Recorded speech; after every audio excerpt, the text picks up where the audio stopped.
Good morning, good afternoon, good evening, depending upon the time zone that you're in. This is Author to Author on my website, jasveersinghdangi.com. I am your host, Jasveer, and I have a very interesting personality with me.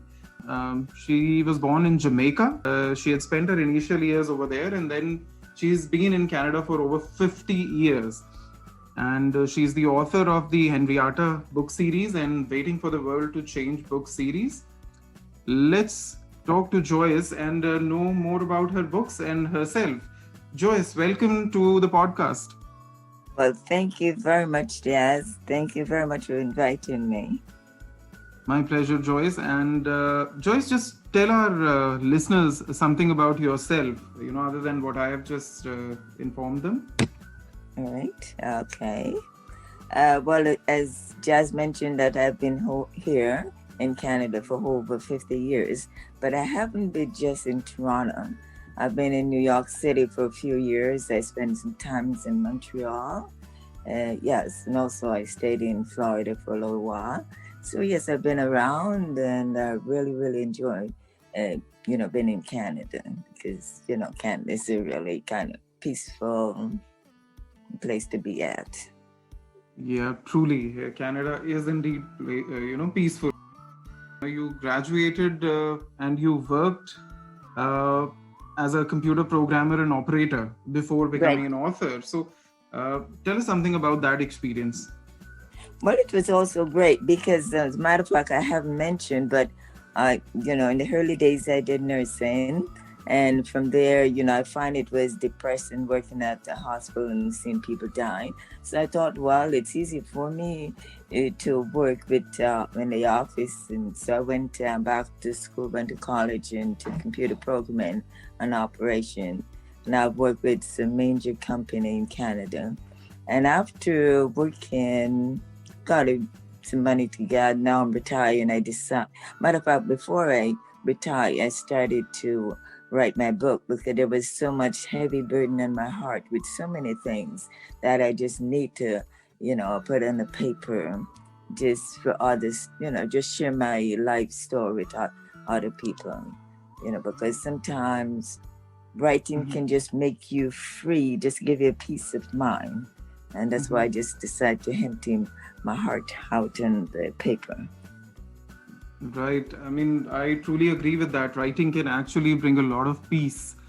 There's a great deal you can know about yourself when you write regularly. I think writing is a wonderful activity. Exactly. If you can perfect it. Yeah, it's life-changing. Mm-hmm. Oh, yeah, that's the word I was looking for. It's actually therapy. True. Yes. When did you start writing? And I mean, at what point in your life did you feel that, I need to write now, and this is something that I'm going to look at full time now? Yes. Well, it was about, as a matter of fact, I really did like it when I was about 10 or 12 years old, because I remember used to write a lot of letters for my grandmother when I was in Jamaica. I used to, because her children were in England. So, I was the main person that she had to call to write, and I usually write for the children's newspaper, then. I really did like writing way back, but really never connect my mind or said, I should do writing. But anyhow, it was about 30 years ago, I would say, then I seriously started writing, and I felt it just really helps me. In my mind, as a therapy, as I mentioned before.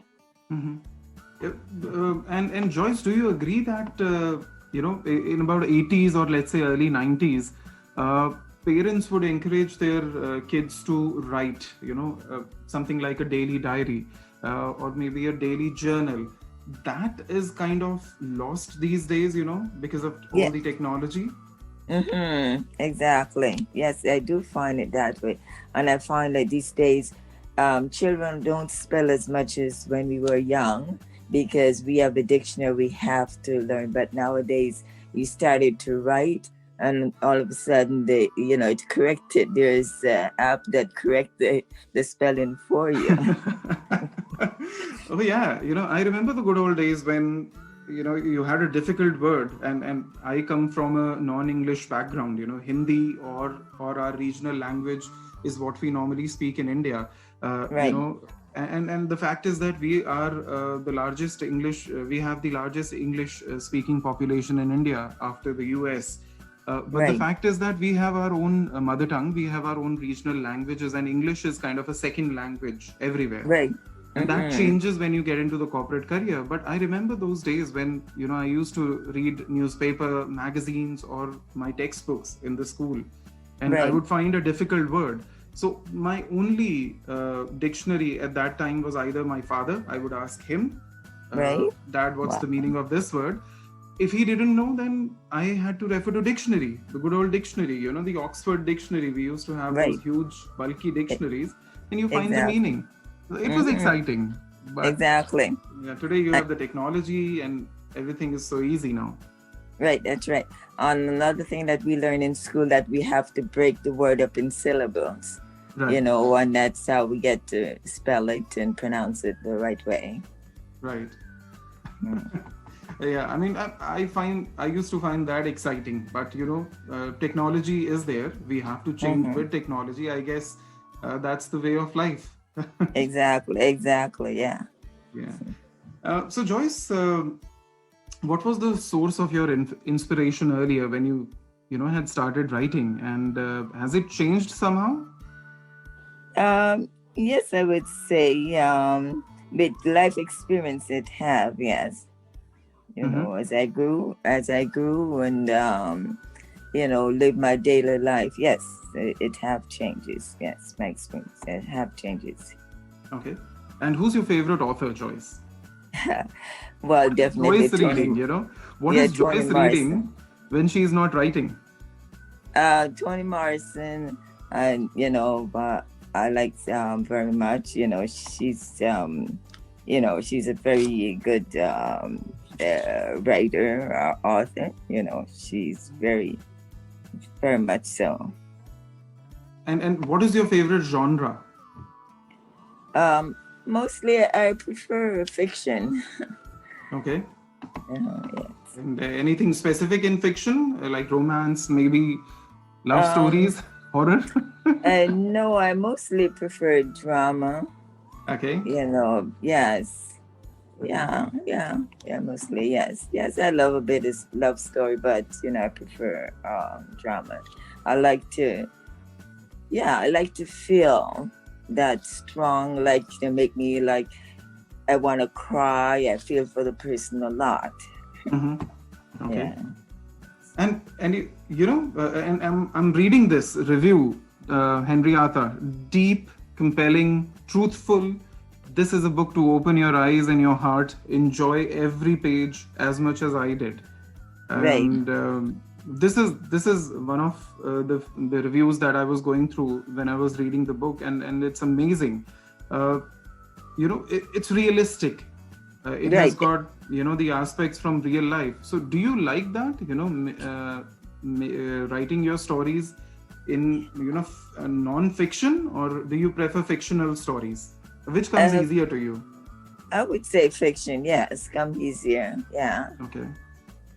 That comes easier to you. Yes. Okay. And any projects that you're working on? Please tell us about that.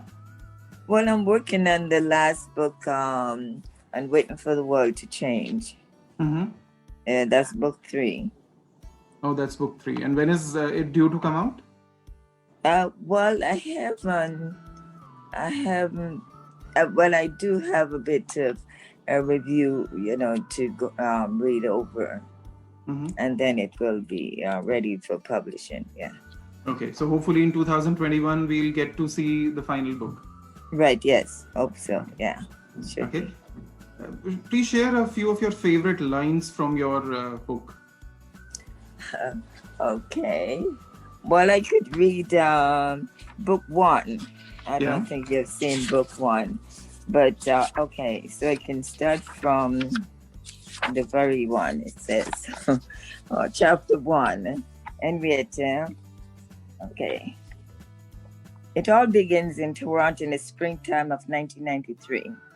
It's one of those days. I've just finished lunch meeting to tie up loose end with Joe, otherwise known as the sneaky bastard, who moved out of our apartment about 2 months ago, leaving me with the rent, electricity bill, and the dirty dishes. He moved in with the biggest bimbo you ever seen, whom I strongly suspect he met and became love-struck with at the cocktail party he attended without me because I was laid up with the terrible flu. While I was languishing in bed, Joe was out falling under the influence of both alcohol and his new lovebird. Ever since that night, I couldn't help but notice the changes in Joe.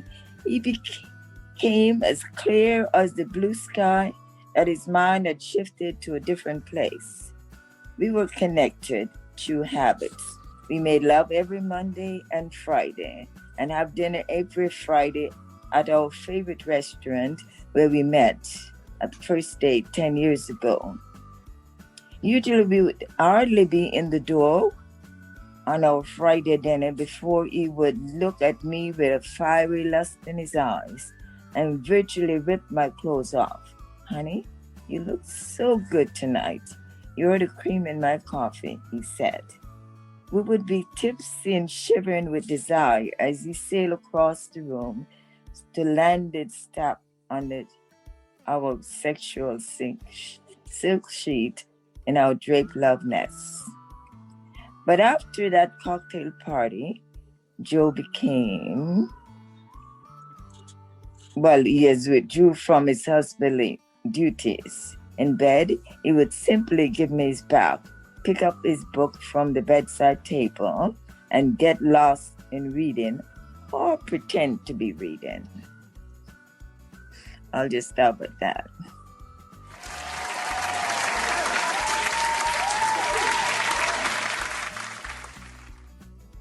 Thank you for the applause, guys.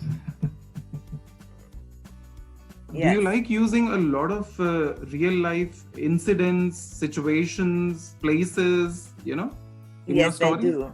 Yes, I do a lot. I do a lot of that, but then I draw in a bit of fiction here and there. Mm-hmm. But yes, it's most of my work is most live, choose, I would say factual, fiction. Mm-hmm. Okay. Yeah, I love that part, even I love using everyday situations in my story. So if I go to a place in Toronto and I love that, I want that place to be part of my story. So I use real names of places, real description of places. That's, exactly. I people relate and I also relate. Yeah. Does that help you? Yes, it does. That's exactly what I did. Like, that's why I wrote in the beginning, it's all started in Toronto in 93. Yes. And then, it so happened that Joanna is the one that telling the story, to Henrietha's. Mm-hmm. So that's why she started it, that she's the one that, having all this problem with her husband until she met up with Henrietha. And these two women, have a good, they just grew together. Through life all these years. They've been meeting up. It's in different places, in Toronto and so forth, and, share their experiences. That's what the story is all about. Right. I've only spent time in Toronto. I have not been to any other place, but I find Toronto to be a vibrant city, a combination of good old, when it comes to the old part of the city and the vibrant new Toronto, which is North York and everything else which is developing around Toronto. So I think it's a vibrant city, and it sure is. It sure is, definitely. Yeah, and guys, Henrietha is available on Amazon in ebook, paperback, and hardcover format. Right. It does. Yes. Grab it now, and I'm sure you're going to have a wonderful experience reading Joyce's book. You can also search for Joyce M. Johnson on Amazon, and that should take you to her books. Right. So, Joyce, what is the most difficult part of your writing process? It's to find a traditional publisher, because I would very much like to have one, because these days you have to self-publish, because traditional publishing not really taking on work, or no, and you have to also find a literate agent to recommend you to the publisher. So that is the most difficult part. So that's what I was about to come on. A lot of aspiring authors want to know the difference between traditional publishing and self-publishing. So how would you describe it, and which is your favorite kind of publishing? Well, as I said, traditional publisher, and self-publishing, you have to put out so much of your money and time, and it's very difficult to find the honest publisher, self-publishing. But if you do find a traditional, you don't have to worry about you're okay. But I missed my mark some time ago, because I almost got Doubleday to publish me, and then I happened to say it was factual fiction, and they have nothing to do with factual. They just want fiction. So that's a mistake I would make again, to say, it's factual fiction. Okay. And given a choice, I think you prefer traditional publishing, right? Oh, yes, definitely, yes. So guys, whoever is listening to the podcast, traditional publishing and self-publishing, do some research about that. Both are accepted methods of publishing today. Because of technology, self-publishing has become more accessible sort of to authors, new authors, authors who are going for their first publication. So self-publishing has got different packages based upon your budget. You can select. Traditional publishing, however, is the old form of publishing, wherein you need to submit your manuscript. It is accepted, and they work on it based upon their preferences. A commissioning editor is assigned. So it's a lengthy process. Self-publishing, of course, is a very short process, wherein results can be delivered in, let's say, 1 month, maybe 2 months, depending upon the publisher's bandwidth. But I guess both are good, right? Depending upon which one is giving you the opportunity to launch your first book. So if you've been selected for traditional publishing, wonderful. If not, self-publishing is there. Right? Yeah. So, Joyce, what comes to you first, the plot or the character? I would say the character, because the character is there. It's there at all times. And then the plot can, come second. Yeah. Okay, so probably that's because you already got defined characters, right, in terms of Henrietha and the other book. But what if, let's say, you're writing a different story, completely different story? Even then, you would say that characters come first and then the plot later? Well, you can always plot. You can do the plot first and then yes. But I find it, the character, because I already have it all in my mind, what I wanted to say. I have the character, all name, everything, what the character does and the whole thing, and then I can always do the plot after. Okay. And are you a very disciplined author? I mean, have you set yourself a target, a weekly or maybe a daily target? Are you a very disciplined author? Yes, I would say yes, because constantly, writing is always on my mind. If I'm outside, I always see something or hear something. I need to have that, into my book. Yeah. Okay. Yeah. Yes. All right. And then what's your favorite and least favorite part of publishing? The least, as I said, my least favorite part of publishing is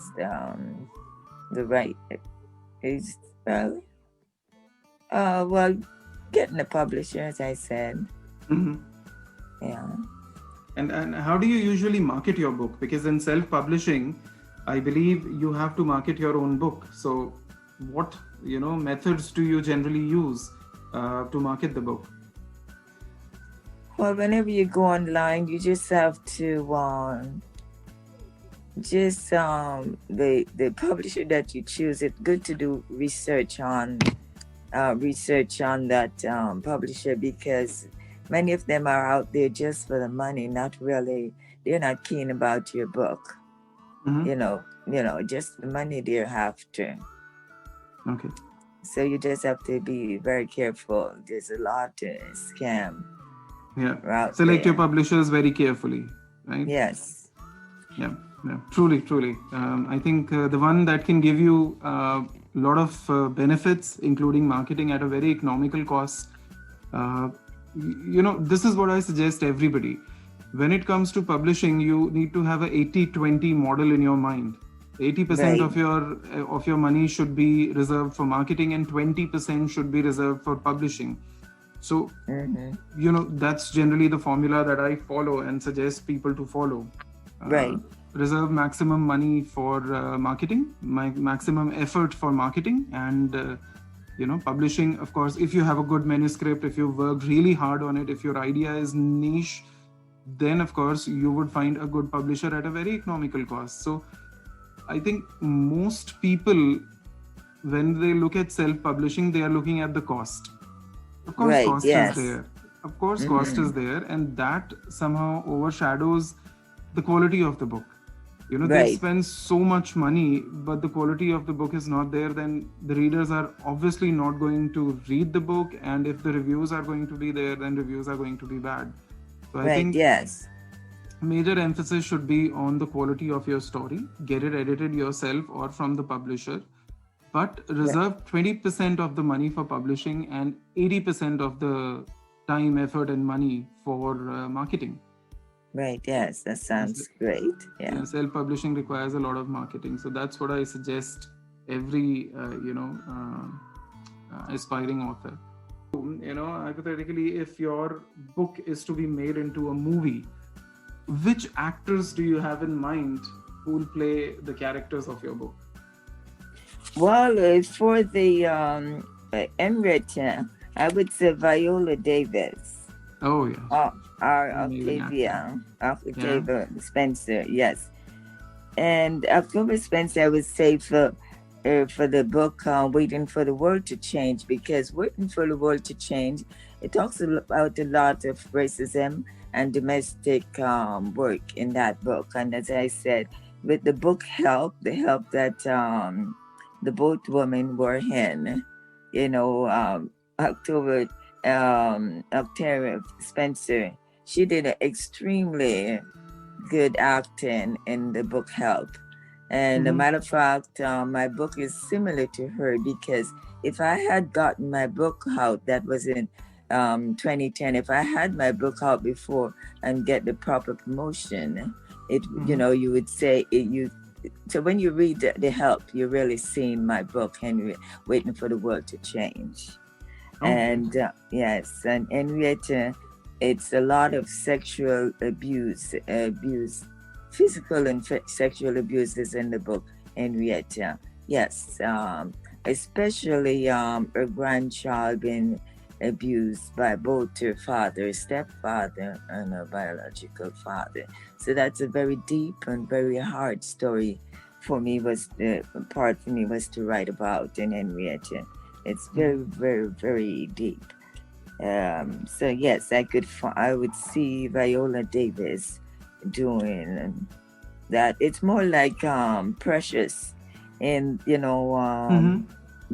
movie Precious. Yes, so Henrietta, it's mostly like that. It's really, really deep and sad, really sad. Amazing actors, and I'm sure it's going to be a very pretty movie once it comes out. I wish you all the best for that.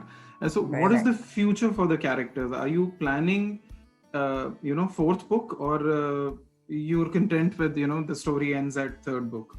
Are you planning to continue with the fourth book, or that's it? Well, yes, I'll see. Right now I'm up to book 3. And if I see, it depends, because the story with Henrietta grandchild Ruthie continued, because right now the character, the parents or the father who had caused her to sexually abused her. It's in court now.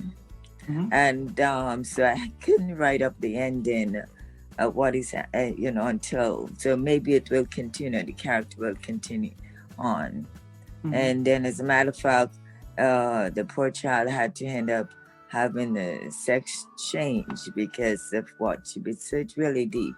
So just continue to see what the future with Henrietta and Ruth, your daughter or grandson now. So yeah. So it may continue up to book 4. Right. Okay. Hope to see more of Henrietta in the future. Yeah. Yes, so I do hope so too. Yeah, we wish you all the best for that too. And so, Joyce, what do you do when you're not writing? Well, I do a lot of reading, and mostly I watch whole movies. I like to turn a classic movie. I like to watch those, so they just give you a peace of mind. And also, I like Daniel Steele. I didn't mention to you before, not just Toni Morrison, but Daniel Steele. She gave me a lot of inspiration when I first started, because she had some. Matter of fact, I read up to about 30 of her books in the early days, because just after I finish one, I just have to get into the other, because she writes such beautiful, amazing story, just like Toni Morrison, just twist and turn in. They gave me a lot of idea. I remember bits and pieces, although it's been a long time, Going Home. Yeah. It was an amazing book about family issues and human relationships. Those were the days, when I would read every day, almost every day I would, read a new book. That was the time when I was in college and I was in fine arts. Right. Yeah. You mean Daniel Steele? Yeah. Yeah, and she does. A matter of fact, I believe she's still using the whole typewriter. Oh, she does. Wow. Yeah, that's what I understand. Yeah, when I read a few years back when, yes, and it's so beautiful, nice, classic. Yeah. Wonderful. Joyce, what is your message? That one message you want to give to young and aspiring authors. What would be your message? I would say that if they start writing, is to continue to write and make sure that they have a journal, to note just about everything to write about, because it's very interesting. It just gives them that peace of mind, because many times the young children, they have to go out to see a psychiatrist, because of, problems they're going through. But writing, should or will help them to deal with a lot of things. So just write them down, write everything down as much as possible. And, so someday they will achieve their, goal, but if they become one of those hard, really top authors like Toni Morrison or Daniel Steele, if they just keep on pressed forward. So please tell our listeners, how can they reach you? Okay, well, they can reach my book on Amazon, Henrietha, Waiting for the World to Change, on Amazon.com. Wonderful. So guys, that was author Joyce M. Johnson for you. Her books are available on Amazon. Her author central profile is there. If you wish to reach out, please reach out to her through amazon.ca. Like I said, her books are available in hard copy, paperback, and ebook. So whichever is your choice, it's worth reading. Do read her book. And Joyce, thank you so much for taking time out to be with us. I'm sure our listeners have enjoyed our little discussion. And thank you so much, Jazz. Thank you so much for inviting me and talking to me. And welcome again to Canada. And I do hope you become one of those great authors in Canada. So, your family or India will be proud of you. Right. Thank you so much, Joyce. And guys, thank you so much for taking time out to listen to us. Till next time, I'll come back with another great personality for you. Thank you so much for your time. Have a good day. Okay. Thank you. The same to you.